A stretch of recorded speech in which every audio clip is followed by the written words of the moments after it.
अस्सलाम वालेकुम, कैसे हैं आप सब लोग। और आज मैंने डायरेक्ट आपको इफ्तारी का दिखाया है क्योंकि मैं आज दोपहर में चली गई थी बाज़ार और इतनी देर हो गई मुझे वहाँ पर। और वहाँ से आने के बाद मैंने इतनी जल्दी जल्दी इफ्तारी बनाई कि मुझे खुद समझ नहीं आ रहा था मैंने क्या बना लिया और क्या कितनी चीज़ें बनी हैं भी या नहीं। लेकिन जब मैंने दस्तरखान पे देखा तो मैंने कहा नहीं माशाल्लाह से फिर भी बना ली मैंने काफ़ी चीज़ें, और आधे घंटे में बना ली थी। ये दही बड़े और ये पास्ता और ये जो चीज़ें मैं बना सकती, फ्रूट चाट हबीबा ने काट ली थी।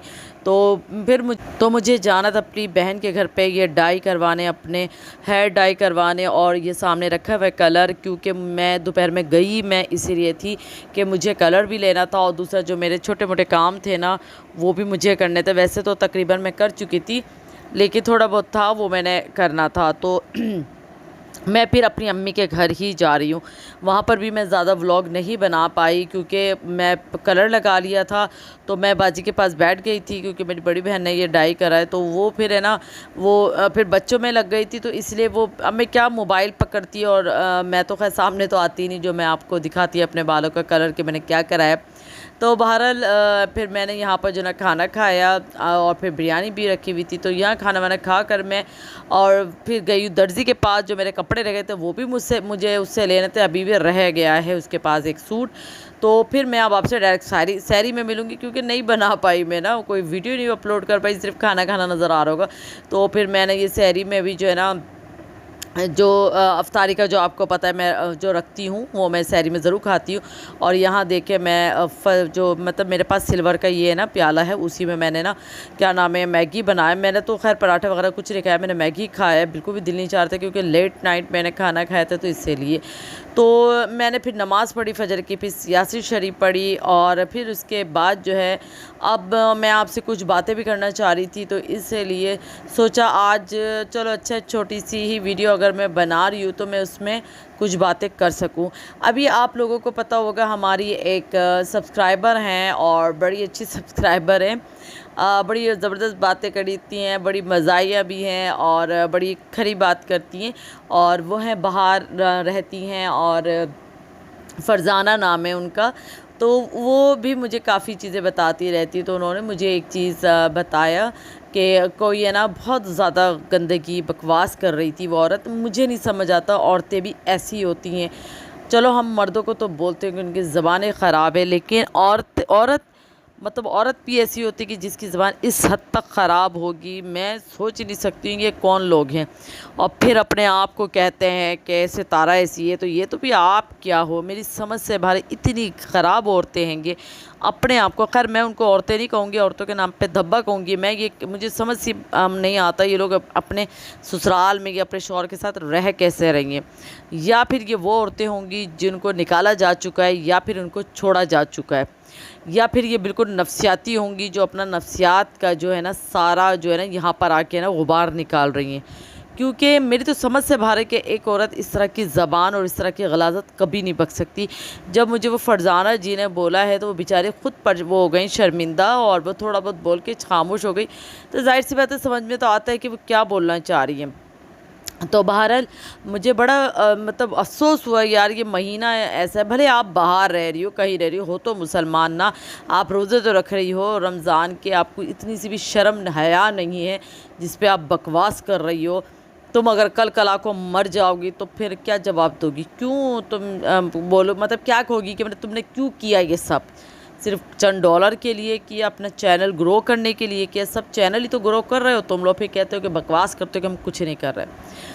बहरहाल अब तो ये किस्सा मेरा ख़ुद दिल चाहता है कि ख़त्म हो जाए, लेकिन वाकई में कानून की बहुत बारीकियां होती हैं जो हम नहीं समझ पाते, लेकिन वो बारीक से बारीक पहलू को देखती हैं जिसकी वजह से केस में टाइम लगता है।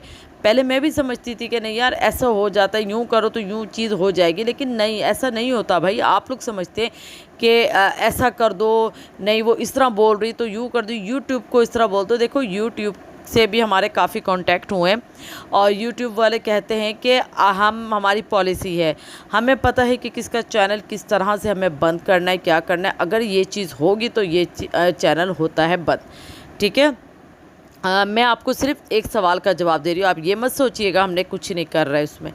तो हमारी तो खैर चल रहा है, हमारे पास तो कुछ प्रूफ है, हमारी तो कुछ चीज़ें ऐसी हैं जो हमने कोर्ट में कर दी है पेश, और कोर्ट में ही सब कुछ होना है। तो हमें पता है कि किस क्या क्या करना है हमें भारत। तो मैं यहाँ पर कुछ चीज़ें नहीं बताती, मैं अगर वाकई में चैनल चमकाती तो बहुत चीज़ें बोलती, झूठ बोलती, सब कुछ करती, रिएक्शन देती रहती, लेकिन मैं नहीं देती क्योंकि रमज़ान भाई मुसलमान हैं हम भी, और पहली बात है कि रमज़ान के अलावा भी अपनी ज़बानों को तरीके से रखना चाहिए। तो मैंने इसलिए रमज़ान में ज़्यादा रिएक्शन नहीं दी है। तो अभी लेकिन ये अभी इनका मेरे पास आया था ना कमेंट, तो मुझे बड़ा अजीब सा लगा, तो मैंने सोचा चलो थोड़ा सा इसके बारे में आप लोग को बता दूं कि मुझे बहुत से लोग बताते हैं, मुझे पता चलता है कि किसकी लाइफ में क्या बोला जा रहा है। अभी एक कुछ और भी बोला जा रहा था कि किसी की ज़िंदगी में ना वहाँ पर फड्डे हो रहे हैं, क्या लड़ाइयाँ हो रही, कुछ हो रहा है, ऐसा हो रहा है। तो यहाँ मैं एक चीज़ बता दूँ, YT को लोगों ने कर ही यही चीज़ दी है कि हम भी अपने ख़ानदान में आपस में लड़ते हैं और हमारा चैनल ग्रो करेगा, क्योंकि लोग देखना भी यही चाहते हैं कि किसका क्या हो रही है रंजिशें, किसका क्या लड़ाइयाँ हो रही है, हमने यही देखना है। और लोग देखते हैं और इन्जॉय करते हैं, और उन्होंने इसका कंटेंट बना लिया है कि हमने अब यही करना है। तो आपने खुद ये चीज़ बोल करा है, तो वो लोग अपने चैनल को ग्रो करने के लिए इसको ही अब हथियार बनाए हुए हैं। तो इसमें अब मैं तो कहती हूँ उनका भी कसूर नहीं, आप लोग क्यों देखते हो, वही सारी बात आ जाती है देखने के, आप लोग क्यों देखते हो। बहरहाल मैंने बिल्कुल साइलेंट मैसेज कह लें लोगों को दिया है कि मैं तो खैर अब इनको कोई वार्निंग वगैरह दे नहीं रही हूँ, मैं वार्निंग दे चुकी हूँ, लास्ट वार्निंग दे चुकी हूँ जो करना था, और जो होगा अब देखा जाएगा इंशाल्लाह ईद के बाद, क्योंकि मैं ख़ुद बहुत पक चुकी हूँ इस चीज़ से, सलमा सितारा केस से, इन सब चीज़ों से, क्योंकि हमारी ज़बान इतनी ख़राब नहीं है और ना ही इतना दिमाग है और ना ही इतना टाइम है कि हम इन सब बकवासियत करें, इस तरह फजूल रिएक्शन देते। मैं मतलब मेरी तो समझ से बाहर है, इनके शौहर इनके घर में कोई है नहीं जो इनको सुनता नहीं होगा या उनकी अब कोई वीडियो नहीं देखता है। बहरहाल समझ से बाहर हैं ये लोग ना। तो हमें जो करना हम तो वो करेंगे, इनको जो कर रहे हैं वो भी करने दें, आप लोगों को मैं यही कहूँगी। तो चलें मुझे दें इजाज़त, अपनी दुआ में याद रखिएगा। और आज लास्ट सहरी थी, और कल मैंने तरावी पढ़ ली और आज लास्ट सहरी थी, और आज जुम्मतुल विदा है। तो फिर आज की जो रूटीन होगी वो मैं आपसे शेयर करूँगी। तो मुझे दें इजाज़त, अपनी दुआ में याद रखिएगा, और लाइक करिएगा, शेयर करिएगा, सब्सक्राइब करिएगा। मुझे दें इजाज़त, अल्लाह हाफ़िज़।